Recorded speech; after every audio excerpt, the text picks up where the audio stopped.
Hi friends, welcome to Kavitha's kitchen. இன்னைக்கு நம்ம கிச்சன்ல ஒரு ஸ்வீட் பொங்கலா கல்கண்டு பொங்கல் எப்படி செய்யறதுன்னு பார்க்கலாம் வாங்க. கல்கண்டு பொங்கல் செய்யறதுக்கு நான் பாசி பருப்பையும் அரிசியையும் நல்லா வாஷ் பண்ணிட்டு ஒரு அரை மணி நேரம் ஊற வச்சுட்டேன். பாருங்க, பருப்பு அரிசியும் நல்லாவே ஊறிட்டு இப்போ இதில் நம்ம பால் சேர்த்துக்கலாம். நான் இந்த கப்பில் தான் அளவு எடுத்தேன். ஒரு கப் அரிசிக்கு அரை கப் பாசி பருப்பு சேர்த்துக்கோங்க, கரெக்டாக இருக்கும். இப்போ இதே கப்பில் 2 கப் பால் மற்றும் 1 கப் தண்ணி சேர்த்து நம்ம வேக வச்சுக்கலாம்.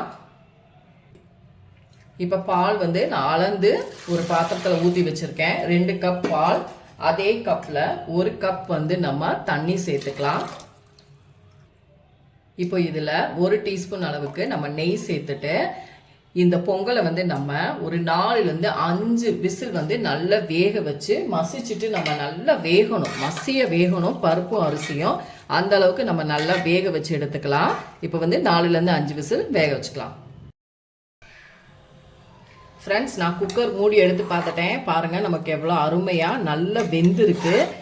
இதை நல்லா இன்னும் கொஞ்சம் நம்ம மசிச்சு விட்டுக்கலாம். நல்லா குழைவாக்கிக்கோங்க. இப்போ நமக்கு பொங்கல் ரெடியாக இருக்குது. இதில் நம்ம இப்போ கல்கண்டு சேர்க்கணும்.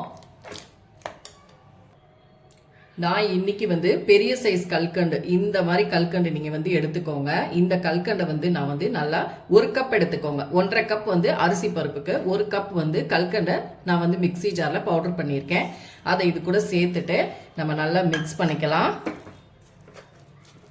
இப்போ நம்ம இந்த கல்கண்டு பவுடர் சேர்க்கும் பொழுது கொஞ்சம் லைட்டாக நமக்கு இலகும்.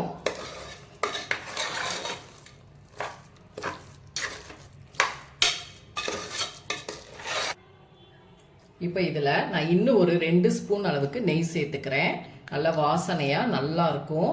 நம்ம நெய் ஊற்றி பால் ஊற்றி நம்ம வேக வச்சதுனால நல்லா க்ரீமியாக இருக்கு. பாருங்கள், உங்களுக்கு பார்க்கும் பொழுதே தெரியும்.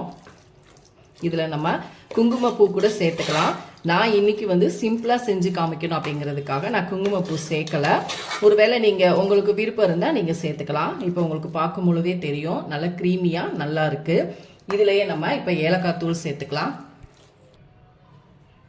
அரை டீஸ்பூன் மட்டும் ஏலக்காய் தூள் சேர்த்துக்கலாம். சேர்த்துட்டு நமக்கு இப்போ அருமையான ஒரு கல்கண்டு பொங்கல் சூப்பராக ரெடி ஆயிடுச்சு.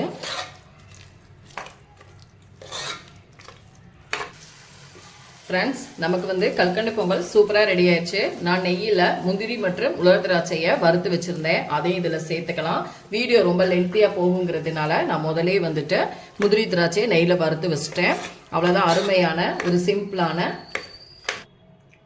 ஃப்ரெண்ட்ஸ், இன்னும் 1 ஸ்பூன் மட்டும் நான் நெய் சேர்த்துக்கிறேன். அவ்வளோதான், நமக்கு சூப்பராக குயிக்காக செய்யக்கூடிய ஒரு கல்கண்டு பொங்கல் ரெடி ஆயிடுச்சு. இதை நம்ம வேறு பவுலுக்கு மாற்றிக்கலாம். ஃப்ரெண்ட்ஸ், பாருங்கள், நமக்கு எவ்வளோ சூப்பராக அருமையான ஒரு கல்கண்டு பொங்கல் ரெடி ஆயிடுச்சு.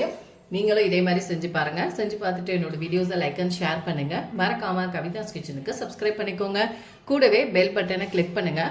அப்போ தான் நம்ம போகிற எல்லா வீடியோஸும் உங்கள் நோட்டிஃபிகேஷன் போகிறோம். நல்ல க்ரீமியான ஒரு கல்கண்டு பொங்கல் ரெடி ஆயிடுச்சு. நீங்களும் கண்டிப்பாக ட்ரை பண்ணி பாருங்கள். நெய் மட்டும் நமக்கு எவ்வளோ வேணுமோ சேர்த்துக்கலாம். எவ்வளோக்கு எவ்வளோ நெய் சேர்க்குறோமோ அந்த அளவுக்கு நமக்கு கல்கண்டு பொங்கல் செம்ம டேஸ்ட்டாக இருக்குங்க. பார்க்கும் பொழுதே உங்களுக்கு தெரியும் எவ்வளோ சூப்பராக இருக்குதுன்னு. கண்டிப்பாக ட்ரை பண்ணி பாருங்கள் ஃப்ரெண்ட்ஸ். 1.5 கப் அரிசி பருப்புக்கு கண்டிப்பாக 2 கப் பால் சேர்த்துக்கோங்க, 1 கப் தண்ணி சேர்த்துக்கோங்க. அப்படி ஃபுல் அண்ட் ஃபுல் பால் சேர்க்கறனாலும் சேர்த்துக்கலாம். பட் கொஞ்சம் திகட்டுற மாதிரி இருக்கும், அதனால நம்ம 1 கப் தண்ணி சேர்த்துக்கணும். நான் சொன்ன அளவுகளோட ட்ரை பண்ணி பாருங்கள். அடுத்த வீடியோவில் உங்களை சந்திக்கிறேன். தேங்க்யூ.